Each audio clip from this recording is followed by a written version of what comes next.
Well, it might sound silly when you think about how many of us get nervous giving a presentation. But when it's you that has to get up and give a speech, it probably doesn't seem silly at all. In fact, public speaking is serious business. It's how we make an impression and convey information. And even though making a high-quality, high-impact presentation can make us positively memorable in the eyes of our colleagues, public speaking doesn't have to feel as overwhelming, nerve-wracking, or daunting as many of us make it out to be. Most people agree that everyone gets nervous at one time or another, even the most experienced speakers. Whether it's presenting a new topic, presenting to a new audience, or presenting to an audience who knows you well and who will see you again tomorrow, like it or not, we all have scenarios that make us feel more or less comfortable and confident. So let's begin at the beginning. Why do we get nervous?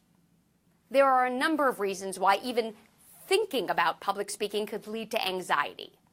First of all, we often fear the unknown, whether the unknown is a first day at a new job, trying a new exercise, or yes, speaking to a new audience about a new topic. This is an adaptive response. Our brains are smart enough to protect us from entering into possible enemy territory without thinking through the consequences. But often, our brain takes this response too far and starts creating consequences that are bigger and far worse than anything that could possibly or reasonably happen. Second, in addition to our fear of the unknown, there is our anxiety about the known. For example, you may have given a recent presentation that didn't turn out as successfully as you would have hoped. So this time, when you're getting ready to make a presentation, your mind reminds you of what didn't work last time and replays the audio and the video over and over and over again of your less than stellar presentation. When we start to believe that our past experience predicts the next one, we feel doomed before we've even begun.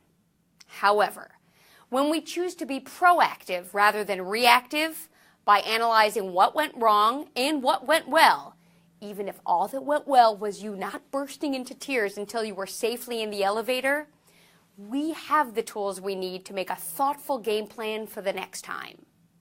And yes, there will be a next time.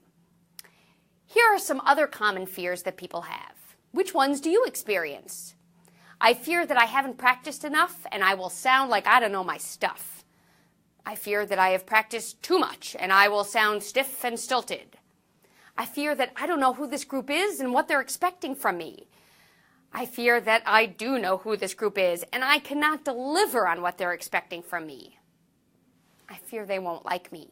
I fear my mind will go blank. I fear that I will do something embarrassing. I fear that I will fumble over my words. I fear I won't make sense. I fear that someone will ask a question that I can't answer. And the worst, most overwhelming and self-defeating fear that many of us have, I fear that I'll look like I'm in fear.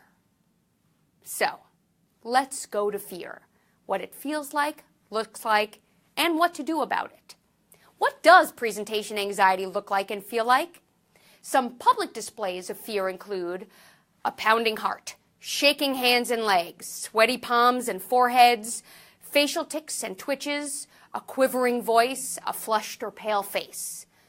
Some more private displays of fear include nausea, dry mouth, racing thoughts. No wonder we fear the fear itself. That's a pretty package of symptoms, huh?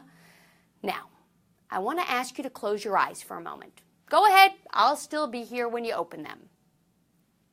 Okay, now that your eyes are closed, I want you to imagine that you have just won the lottery.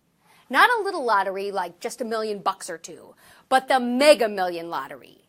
And even if you can't possibly imagine that happening, I want you to imagine exactly how you would feel the very moment you realized that your numbers were a match. How would your body react? Chances are, your heart would be pounding so hard you'd think you could see it through your shirt. You'd start to sweat. Your knees would grow weak and you'd worry you might collapse. Maybe your digestive system would start to rebel. You'd fear you're going to faint. All as a result of the happiest, most exciting day of your entire life. Doesn't all that sound an awful lot like presentation anxiety? Exactly right. Our bodies have similar physiological responses to excitement and fear. What sets them apart is what we choose to name them. The heart-pounding, dry mouth, weak in the knees feeling we associate with winning the lottery or getting married or riding a roller coaster, we label as excitement. The very same heart-pounding, dry mouth, weak in the knees feeling we associate with getting up in front of an audience, we label fear, dread, or doom. So, one technique to practice that can help you overcome the fear of public speaking is to take the label maker we all have in our heads and put a new label, excited, over the old label, scared. Keep telling yourself that you are enthusiastic, excited, even thrilled to be speaking to this group of people. The goal isn't to hide your symptoms, it's to make that adrenaline rush work in your favor before, during, and after your presentation.